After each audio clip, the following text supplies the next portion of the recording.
to yours. Life could be a dream, sweetheart. Hello, hello again. Shaboom, and hope we'll meet again. Oh, life could be a dream.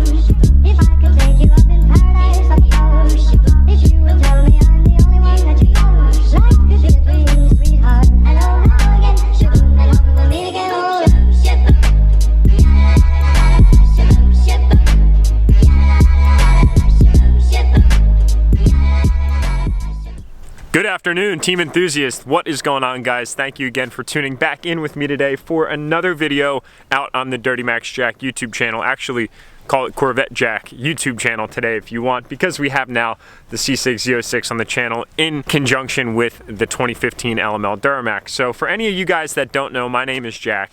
I've been doing YouTube now for about 9 months, pretty much the entire length of 2017. It's been an absolute blast, and going into 2018 is a very exciting thought because there are going to be so many things that we're going to be able to do on the channel that not only relate to diesel antics, but also now car antics. And for some of you guys that have been with the channel for some time now, I actually put a post up on Instagram just the other day of some of the previous vehicles that I've owned. I get that question all the time because the Corvette is not my first sports car, as a matter of fact. I've had a bunch. So if you guys don't follow along on Instagram, definitely do so. Here's my Instagram right here. You guys can go over and check that out. Now, being that I'm in my work duds right now, and it is pretty cold out, by the way. It's like 35 degrees right now. So for you guys that are watching this from the comfort of wherever you might be, definitely enjoy that because I am pretty cold right now. Luckily bundled up a little bit, and the material, and I gotta say, it looks outstanding. It's a newer kind of design, new age kind of design, modern styling, if you will. So these are now available out on the site, guys. Any purchase made on the website will get you automatically entered for a chance to win $2,000 in lieu of the Dream Build kickoff. So keep that in mind. So I've talked about this in some of my previous videos, but I would like to just re-mention the fact that some of the content has gotten a little bit stagnant out on the channel, and I want to apologize for that, guys. It's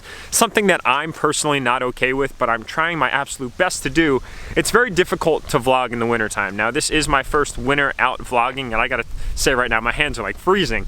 But as you all can imagine, with the lack of daylight that there is in the wintertime, it makes things extraordinarily difficult to be creative, right? So YouTube has always been really fun for me. It's been an opportunity for me to share my passions, my love, and my desires with all of you guys, the epic enthusiasts out in the audience. But unfortunately, going into the winter time, you know, I come to work, it's dark outside. I leave work, it's dark outside, which really limits my ability to go out and do awesome things with now the car and the truck. So what I'm trying to do is stay as creative as I possibly can to get you guys quality content that you'll enjoy and that's actually meaningful, rather than me just trying to kind of regurgitate things on camera, right? Nobody really wants that, and I personally don't want that for you guys. I think you all deserve way more than that. Right now, I'm actually out on my lunch break, as I had mentioned earlier. I am fortunate to be able to rappel from work for about an hour's time. The initial plan was to actually go out and hit some back roads, some windy, twisty roads, but being that it's 35 degrees out right now and I have summer compound tires, the Z06 here, I figured that that probably wasn't the best idea. Plus, it is a stock car right now, and of course with the known heads issue, the valve train issue, I don't really want to push the car, but I do want to drive the car a little bit. A lot of you guys have been saying, God, Jack, I can't even believe that you're driving that thing. You know, it's like a ticking time bomb, this and that. Well, but I am pretty superstitious, so I am going to knock on wood. There it is right there. You guys all saw it for yourselves. But I do want to drive the car just a little bit to get a better understanding as to what it's capable of and how it performs, how it drives, how it handles, all of that good stuff. We're going to be doing some serious modifications to the car. Anybody that's familiar with the LS7 would probably be able to assume what those mods are. They're very common mods, and they make a hell of a lot of power. Now today is actually the first day that I took this car to work, and unfortunately you guys can see all the salt on the ground here. It's something that's kind of unavoidable, and like I said earlier, I want to drive the car, I want to experience it, but I kind of have to make do. So as I was pulling into this parking lot here, I could hear all the salt kind of ticking up under the car, and at the end of the day, it is a car, and that stuff can be washed off. So today's video is going to consist of two things, guys. First, I want to start in this parking lot and cover a few things that are kind of weird to get used to as a newfound Corvette owner. Guys, I just realized that I had my manual settings on my DSLR camera, so the segments earlier in this video were very bright. I apologize for that, but now we got it regulated, so we're a little bit more back to normal. You guys can take your sunglasses off now. So what I wanted to do was go into some things that take some getting used to with the Corvette. So let's get into that list. So quick disclaimer before we get into the things that take some getting used to with this car. We installed a new modification at the end of this video, so be sure to stay tuned to the end of the video because this modification is really awesome. And I want to apologize if I'm shaking a little bit, guys, because like I said, it's 35 degrees out, and the wind is blowing pretty well. So we're gonna make do, we will prevail. This is the first Corvette I've ever owned, and being that it's a Corvette, it has these little subtle kind of quirks and features, if you will, that make it a Corvette, right? It's what builds into the whole characteristic, the whole personality of a Corvette. Now, the first thing that really took some getting used to, and again, I'm not gonna say that I hate, but took some getting used to, as I think that I've been able to get acclimated with it, are the door handles, right? There's no traditional door handle. There's actually a little stomp pad back here. It's about 3 inches high and about 1 inch wide, and basically what you have to do is you have to apply pressure to it ever so meticulously to get the door to open. Now that one was pretty streamlined, and I think that I've gotten good at this, but sometimes, we'll see if we can do it, if you don't press just right, what'll happen is the latch releases, but not all the way, so it doesn't allow the door to fully open.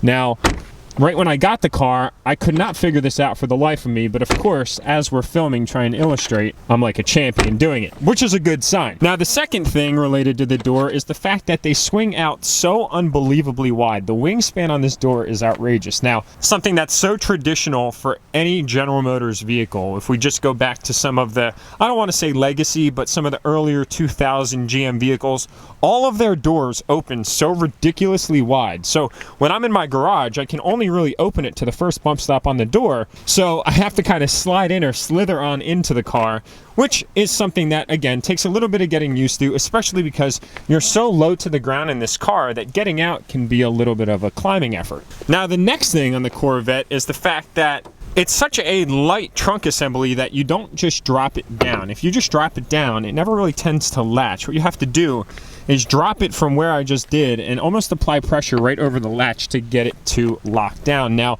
I think that all plays into the fact that this car is extremely lightweight.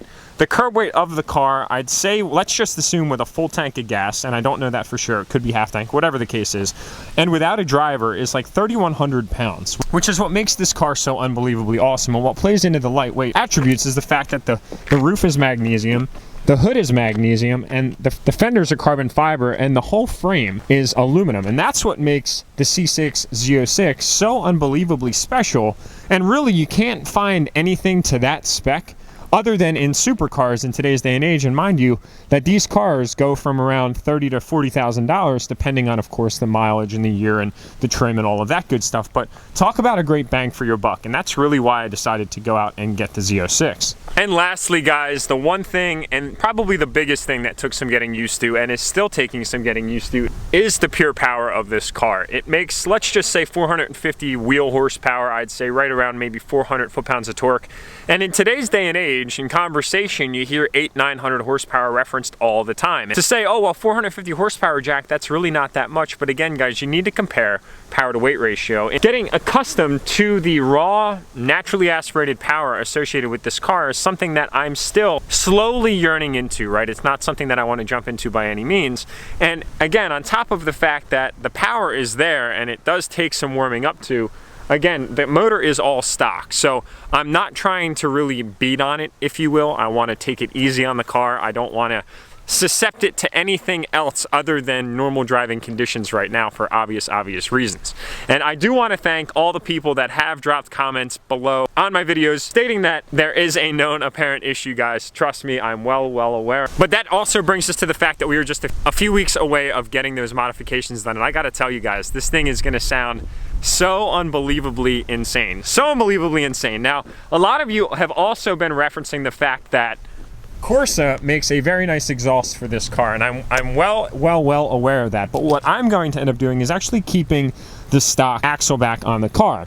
I do that because I'll have the ability to switch between two modes. The active exhaust mode on this car is very nice because you can have like a quiet and then a loud, if you will. But we'll also be doing a modification to the mufflers to make them sound even better than they do right now. Now, you can imagine the other exhaust components, I'm not going to go into specifics, that would go on the car, as well as some of the things that are going to be happening under the hood to make this a complete brute out of that of its norm. I gotta say that I've never actually got a car and just focused specifically on lighting like I have, but I gotta say that these new daytime running lights look far superior to that of stock. So here's one more take during the daytime, guys, so you can see it all come together. Switchback LED daytime running lights.